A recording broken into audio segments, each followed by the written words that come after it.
Oke guys, jadi hari ini kita sambung lagi kita punya pelajaran. Kita telah berada di 3,5 ini. Oke, masih ingat? Nina. 3,5 di sini, masih di bab 3. Kemarin kita sudah belajarin semua ini, segmentasi dalam video yang sebelum ini. Oke. Jadi untuk hari ini, saya mau bagi ringkasan saja apa itu 3,5. Saya tidak akan pergi detail. Nanti yang detail nanti dalam kelas kalau boleh. Kalau dapatlah. Oke, jadi jom kita teruskan. Oke. 3,5 ini terbagi kepada 4. Oke, 35 yaitu campuran pemasaran. Yang dia punya sub topik utama ialah ada 4 yaitu ini. Produk, pengedaran, penetapan harga, dan promosi. Disebut 4P. Jadi lain kali kalau kamu dengar aja apa itu 4P, maka dia ialah campuran pemasaran yang terbagi kepada produk, pengedaran, penetapan harga, dan promosi. Itu dipanggil campuran pemasaran. Oke, untuk hari ini saya akan tumpukan kepada produk saja dulu. Oke, nanti kemudian kita akan sambung yang 3 lagi nih. Oke, jadi dalam produk ini apa yang kita belajar? Oke, produk ini terbagi kepada 2, yaitu satu produk yang ini. Saya kasih besar dulu. Produk. Oke. Kemudian yang kedua ialah perkhidmatan. Ingat produk terbagi kepada 2 itu produk dan perkhidmatan. Kan apa macam itu? Kan produk fisikal. Dia ada beza apa ini? Antara produk fisikal dengan produk perkhidmatan. Contoh produk fisikal, kamu beli handphone, kamu boleh pegang, kamu boleh tekan-tekan. Oke. Tapi kalau produk perkhidmatan, contohnya tukang gunting lah. Mana kamu boleh pegang-pegang? Maksud saya itu tukang gunting memang kamu boleh pegang, tapi dia punya perkhidmatan itu tidak ketara. Itu dipanggil tidak boleh pegang macam ini. Ini ialah perbezaan di antara produk fisikal dengan produk perkhidmatan. Jadi itulah yang berada dalam peringkat awal Nina produk ini. Dan dia ada ciri-ciri. Produk teras, produk sebenar, produk tambahan. Oke, itu dia punya ciri-ciri di sini. Oke. Kemudian yang perkhidmatan ini pun ada juga ciri-ciri dia. Jadi dikumpulkan di sini sebagai dia punya perbandingan. Oke, ini selalu keluar ini. Rujukan di dalam buku rujukan maksud 92 untuk yang ada buku yang sama macam ini. Yang tiada itu kamu cari buku yang lain, kamu cari tajuk yang ini 3,5 ini.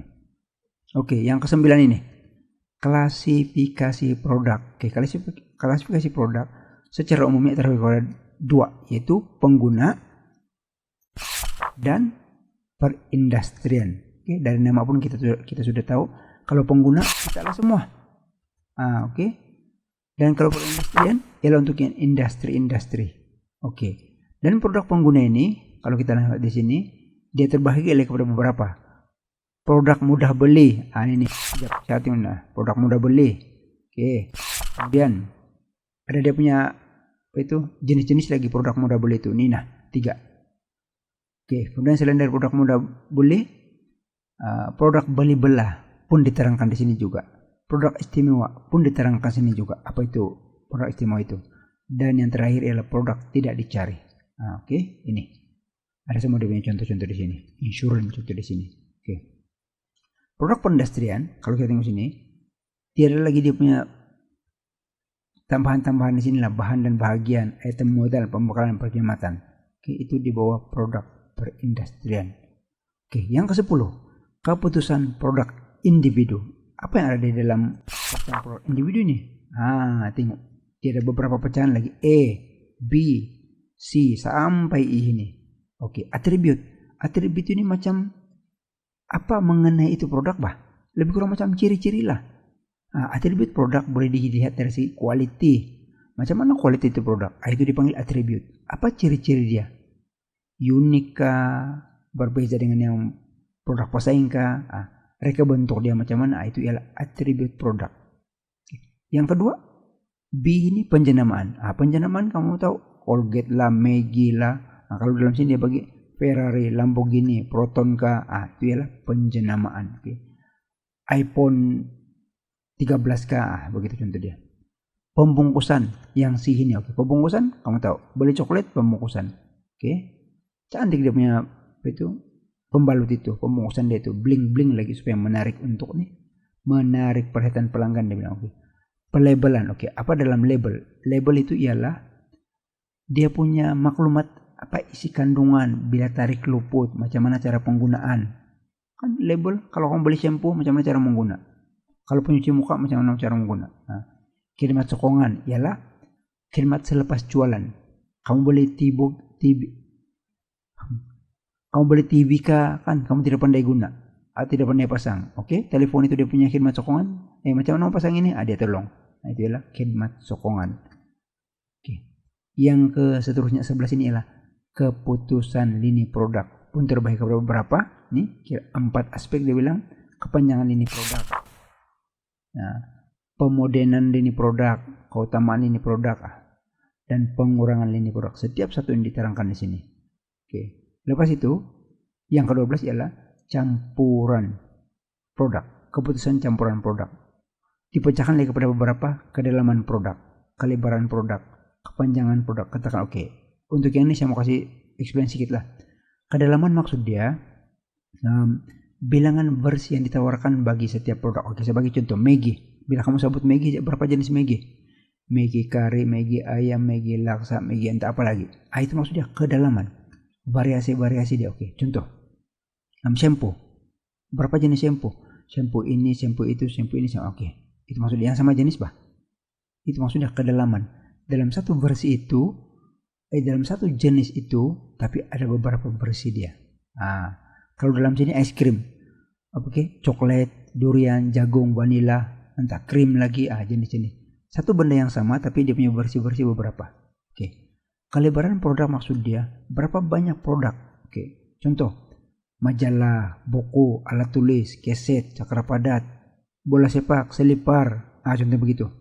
Maksud dia kan untuk yang kelebaran produk ini berapa banyak produk dia yang tidak kaitan. Maksudnya bukan berkaitan. Oke, kalau kedalaman tadi itu kan dia berkaitan lagi sos tomato, sos chili, sos tiram.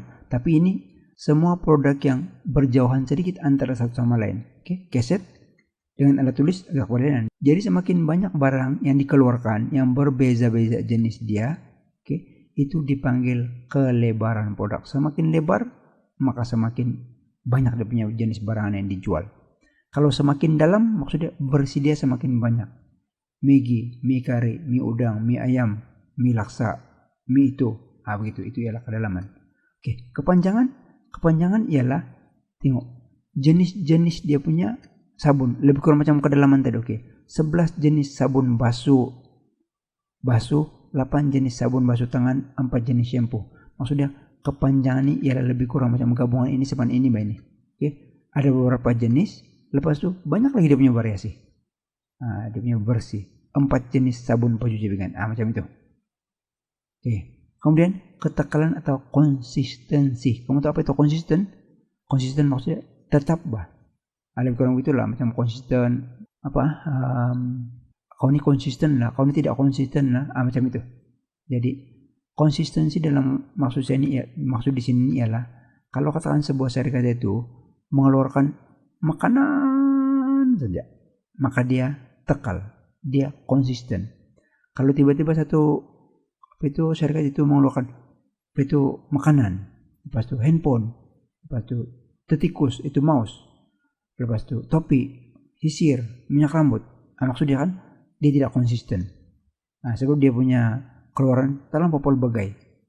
Extension lah, mentol lah, cadar tilam lah, begitu. Maksudnya kan dia tidak konsisten. Katakanlah dia menjual semua makanan, mie, beras, kicap, sos. Maksudnya kan dia mengeluarkan kebanyakannya satu jenis saja, bah. Satu kategori maksud saya. Makanan saja. Itu dia konsisten atau tekal. Itu maksud dia ketekalan konsistensi. Seterusnya ialah kitaran hayat produk. Kitaran hayat produk ini lebih kurang macam kehidupan.